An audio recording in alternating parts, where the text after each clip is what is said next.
শোণিতপুৰ জিলাৰ অন্তৰ্গত ঢেকিয়াজুলি আৰক্ষী থানা এলেকাৰ চিৰাজুলি গাঁৱত এগৰাকী যুৱকে চিপজৰি লৈ আত্মহত্যা কৰে। উক্ত ঘটনাৰ খবৰ পাই ঢেকিয়াজুলি আৰক্ষী থানাৰ উপ পৰিদৰ্শক জাকিৰ হুছেইনৰ নেতৃত্বত ঘটনাস্থলীত উপস্থিত হয় ঢেকিয়াজুলি আৰক্ষীৰ দল। উল্লেখ্য যে ঢেকিয়াজুলি আৰক্ষী থানা এলেকাৰ চিৰাজুলি গাঁৱৰ বাসিন্দা মাধৱ ৰায় নামৰ যুৱকজনে সন্ধিয়া অনুমানিক 6:30 নিজৰ ঘৰৰ ভিতৰতে চিলিং ফেনত চিপজৰি লৈ আত্মহত্যা কৰে।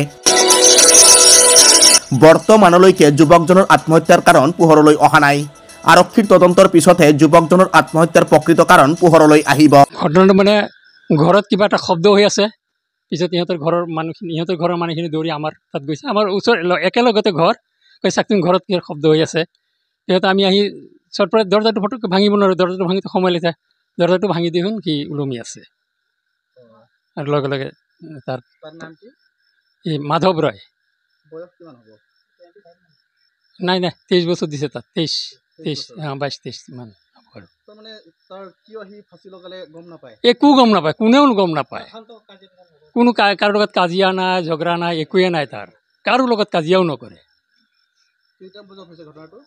এইটো 6টা 6:30 মানত অনুমানিক।